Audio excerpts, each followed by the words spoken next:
Imagine this. You're relaxing in your favorite spot at home. The birds are chirping, your tea is perfectly warm, and life feels peaceful. But suddenly, someone shows up, and within minutes, the calm you were enjoying evaporates. Your shoulders tense. You feel tired, drained, and maybe even a little upset. Sound familiar? The reality is, as we age, our happiness becomes even more precious. We deserve peace, laughter, and the freedom to enjoy life. But some people, even unintentionally, can quietly rob you of your joy. They might not realize it, but their energy, behavior, or words can bring you down. In today's video, we'll talk about 5 types of people seniors must avoid for a happier life after 65. I'll share exactly who these people are, why they harm your well-being, and how you can protect your happiness. Trust me. Number 3 might surprise you.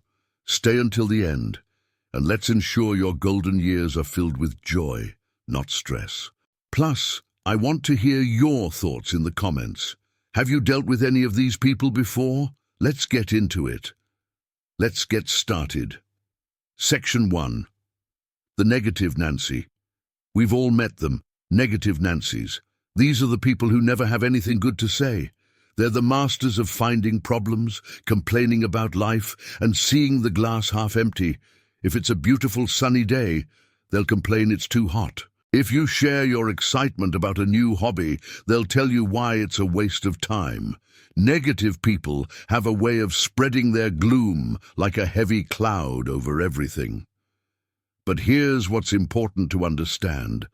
Negativity is contagious. When you're around someone who constantly complains or focuses on the bad, it can start to affect your own mood. You might leave the conversation feeling exhausted, frustrated, or even sad, without knowing why. Negative Nancys can hurt your happiness in 3 main ways. They drain your energy. Spending time with them is emotionally exhausting. Instead of feeling uplifted, you feel weighed down. They change your perspective. Over time, hearing constant complaints can make you see the world more negatively. It's like wearing dark tinted glasses. Everything starts to look duller. They hold you back. Negative people often criticize dreams or ideas. You may start doubting yourself or feel discouraged from trying new things. Now, why are people like this? Often negativity comes from their own dissatisfaction. They may feel bitter about life, insecure, or stuck, and complaining becomes their way of coping. But here's the truth. Their negativity is not your responsibility to fix. How to deal with negative Nancys. 1. Set boundaries. If they start complaining, gently redirect the conversation. For example, I'd rather focus on the positive today. What's something good that happened to you lately? 2. Spend less time with them. It's okay to limit your interactions. Protecting your peace doesn't mean you're being unkind. It means you're being wise. Be an example of positivity. Sometimes your attitude can influence them.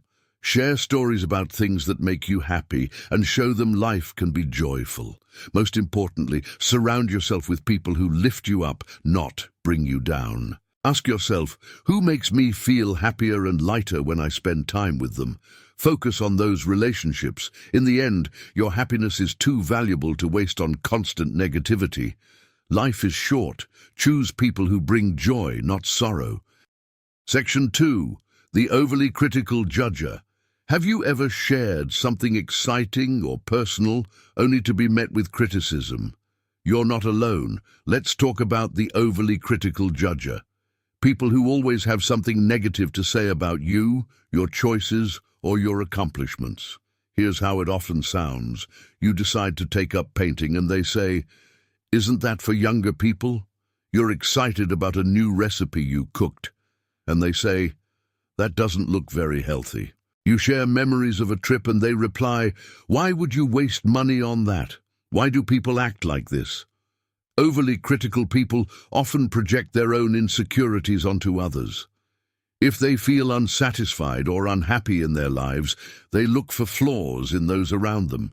It's easier for them to judge others than confront their own problems, but their words can deeply impact you.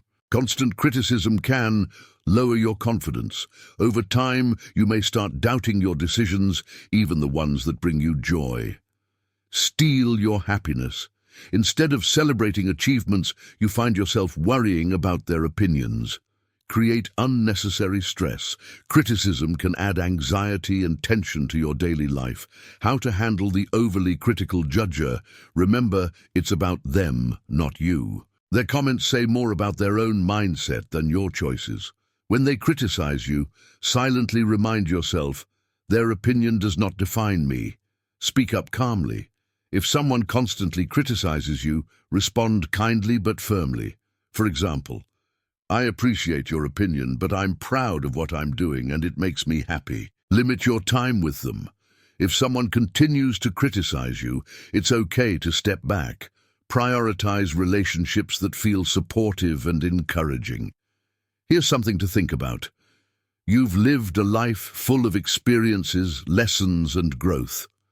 You don't need anyone's permission to enjoy your passions, try new things, or simply be yourself. You've earned the right to live on your terms in your golden years. Don't let someone's negative words make you feel less than you are. Life is too precious to spend it worrying about the opinions of others. Instead, focus on the people who celebrate you and lift you higher. Section 3. The Drama Lover. The drama lover, you know the type. They always have a new conflict, a problem, or some juicy piece of gossip to share.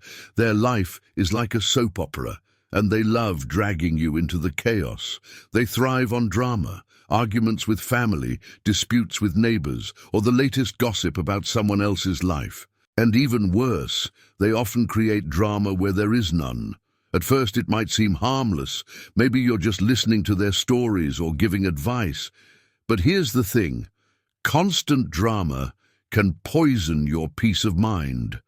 How drama affects you, it steals your time and energy. Listening to endless stories of conflict and chaos is exhausting. Instead of feeling refreshed, you feel drained after every conversation. It disrupts your emotional peace. Being around drama exposes you to negative emotions, anger, frustration, and anxiety. Even if the drama has nothing to do with you, it creates unnecessary stress. As we age, stress can have real effects on our health. Drama lovers often pull you into their problems, forcing you to take sides or help solve conflicts that aren't yours to solve.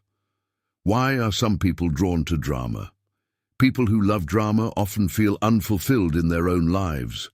By creating chaos or gossiping about others, they feel important. Drama gives them attention, even if it's negative. But here's the catch. Their drama doesn't belong to you. How to handle a drama lover? Don't get pulled in.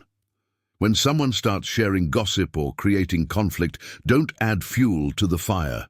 Respond with neutral statements like, "That sounds tough. I hope things work out." Avoid taking sides or diving deeper. Set boundaries. If their stories become too much, it's okay to say, "I'm trying to focus on positive things these days. Let's talk about something lighter." You don't have to feel guilty for protecting your peace. Limit your time with them.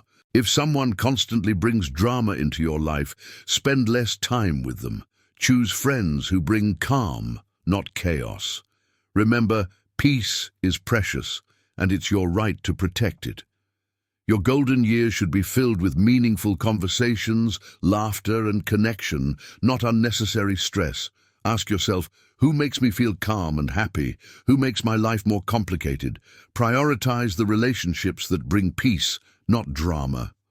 By stepping away from drama lovers, you're choosing joy, simplicity, and emotional freedom. Life is too short for unnecessary chaos. Section 4. The Energy Vampire. Let's talk about energy vampires. These people don't just drain your time, they drain your energy, your enthusiasm, and even your happiness. Energy vampires can show up in many forms. The friend who only talks about themselves and never listens to you. The family member who always needs help but never says thank you. The acquaintance who constantly brings their problems to you and expects you to fix them. At first, you might not notice it. You may think you're just being kind by helping them or lending a listening ear. But over time, spending time with energy vampires leaves you feeling emotionally depleted. How energy vampires affect you. They make everything about them. You might spend hours listening to their problems, but when you need support, they're nowhere to be found. They drain your emotional battery. After being around them, you feel tired, overwhelmed, or even resentful. Instead of lifting you up, they leave you feeling empty. They take advantage of your kindness. Many seniors are naturally generous and caring. Energy vampires know this, and they'll keep coming back for more if you let them.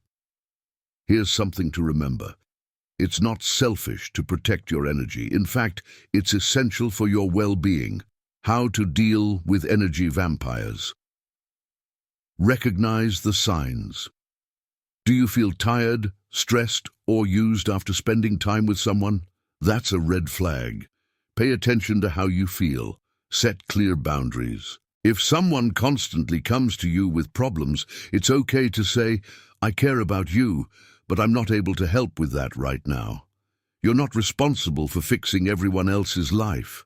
Spend time with people who recharge you. Surround yourself with friends who make you feel heard, supported, and valued. True relationships are about give and take. Your energy is precious, and it's limited. By stepping away from energy vampires, you free up space for relationships that bring you joy and fulfillment. Remember, you've spent your whole life caring for others. Now it's time to care for yourself. Choose people who respect your time and energy, not those who take advantage of it. Section 5. The constant complainer. Finally, let's talk about the constant complainer. This person always has something to grumble about: their health, their family, the weather, the news. If you try to share good news, they'll immediately find a way to turn it negative. "You're going on vacation. Must be nice. I never get to do anything fun. You're feeling great today. Well, I haven't slept all week and my back hurts." At first, you might feel sympathy for them. After all, it's natural to want to help when someone is struggling. But here's the truth. Chronic complaining becomes a habit, not a cry for help. How constant complainers affect you. They drag you down emotionally.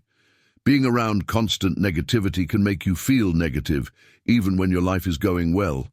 They create a cycle of negativity. Complaining is contagious. Before you know it, you might find yourself focusing on problems instead of solutions. They leave you feeling helpless. No matter what advice you offer, they don't want solutions. They just want to vent. Over time, this can make you feel frustrated and powerless. Why do people complain so much?